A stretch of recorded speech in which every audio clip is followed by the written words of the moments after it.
China's national pole dancing team, 5 women and 2 men, jet to Switzerland this week for the Sports World Championship. Back home, people fret about house prices, watch TV dating shows and love online shopping. They shoot Gangnam-style music video covers, too. In countless social and economic ways, urban residents of the planet's most populous nation, and second-largest economy, enjoy modern lifestyles that increasingly resemble the Western world. Then there's politics, which remain an elite, forbidden zone, protected by crackdowns that range from the authoritarian to the seemingly absurd. As the U.S. readies polling stations nationwide for the presidential election Tuesday, the People's Republic of China only needs to prep one venue for the imminent selection of its next leader. At Beijing's Great Hall of the People, 2,270 delegates from the ruling Communist Party will gather Thursday for a largely ceremonial congress that begins a week-long countdown to announcing China's worst-kept secret, Vice President Xi Jinping succeeding party leader Hu Jintao in this once-a-decade leadership transition. Authorities mopped up the Chinese capital Sunday after snow and freezing rain. In recent weeks, they also have moved to clean up all potential security threats, real or imagined. The measures, some familiar, others new, include banishing known dissidents to other cities, removing window crank handles from taxicabs, to stop passengers dropping leaflets or ping-pong balls bearing reactionary content, restricting the purchase of remote-controlled model aircraft, including toy helicopters, barring tour boats in public parks, lakes and rivers, removing knives and pencil sharpeners from some shops. In Ta Wenxian's cab, the windows are electronically operated, and he's under company orders to keep them shut this month, he said, and to stop passengers from exiting near Tiananmen Square. It's for the security of the 18th Party Congress, said Ta. If someone dares to die, I can't stop them, but I'm confident the police can control everything. They are leaving little to chance. Beijing's party boss Guo Jinlong last month ordered public security officials to join the war to guarantee safety at the Congress, while police in central Hubei province vowed to fight a tough war, despite the absence of any organized opposition or evidence of serious attempts to disrupt previous party sessions. The party's chief troubles this year have been internal, namely the scandal involving Bo Xilai. The ambitious former leader of Chongqing City was expelled from the party Sunday, said state news agency Xinhua, and faces trial for multiple abuses of power. Tiananmen Square, adjoining the Congress venue, is the focus of a nationwide security network. In the name of maintaining stability, that effort targets groups such as petitioners who might launch protests in Beijing. While unrest has grown more common in China, incidents remained rare in the tightly patrolled capital. On Friday, under stricter than usual conditions, all visitors were searched and their IDs checked before reaching the square. A group of 4 Tibetan monks drew special attention, and were questioned again on the square.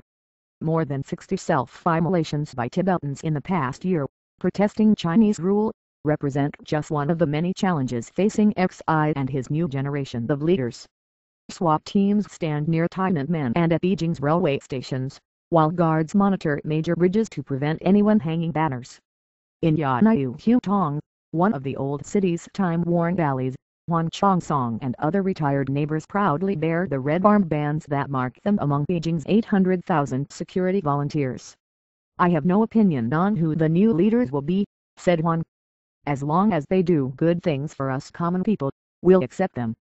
Huan, 66, said the $80 monthly government payment for low-income groups is not enough to live on as prices rise. In addition to watching for thieves, he also intervenes in domestic disputes to push the social harmony the party prizes.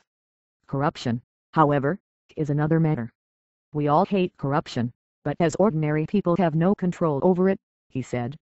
The wall poster nearby showed sunlight above the Great Wall and the slogan "Follow the Communist Party forever. Step to a brilliant new future together." Nationwide, local propaganda officials have organized displays of party loyalty such as school children lined up to form giant symbols, and labor camp prisoners singing songs of gratitude. To avoid discordant notes amid the good news, at least 130 people, including human rights lawyers and activists, have been detained or had restrictions placed upon them since September, rights group Amnesty International said Friday. As a new generation of leaders prepares to take power in China, We are witnessing the same old tactics of repression against those that are courageous enough to peacefully challenge the regime on human rights, said the group's Roseanne Rife. Beijing's citizens are accustomed to increased security at what appears an ever-lengthening list of sensitive times and anniversaries, but some still question the logic of certain restrictions. The knife sales ban is ridiculous, said Zhang Hongmei as she was having her kitchen knife sharpened by a street vendor in eastern Beijing. If a dangerous person intends to hurt others, anything could be his weapon, said Zhang, 60. He could break the bowl to make several knives. The Congress has forced numerous events to be cancelled or postponed, including the Beijing Marathon. At UI Helling, a non-profit organization in central Beijing, Development Director Peter Gao said the group's community services for people with learning disabilities had been little affected. He said he hopes for a sign from the Congress that the party will grant more space to civil society. At present, UI Helling, like other non-profits, must register as a company and pay taxes, or find a government sponsor. While China's newspapers and broadcasters must closely follow the party line, Internet users enjoy more leeway, sometimes just temporarily, to express divergent views. Many have used the name Spartak, the Greek city-state, to avoid the online block on the similar founding in Mandarin 18th Party Congress. Some bloggers mocked the multiple bans. The people presiding over the People's Daily and China Central Television fear leaflets, wrote Yao Bo, a social commentator, on the hugely popular scene We of Bo. Those controlling the military, armed police, urban law enforcement and elderly patrol teams fear kitchen knives. Those with a fleet of armored cars fear taxis passing the political center. The people in charge of stealth fighters fear remote control aircraft and balloons. Bro, am I living in Alice in Wonderland? He asked. China's party-appointed judges showed little humor to those who engage in politics online, and especially any attempts to organize others. Internet cafe manager Xiao Heibo, 27, who founded an online democracy discussion group, was jailed last week for 8 years for subversion, said the China Human Rights Defenders, a rights group based in Hong Kong.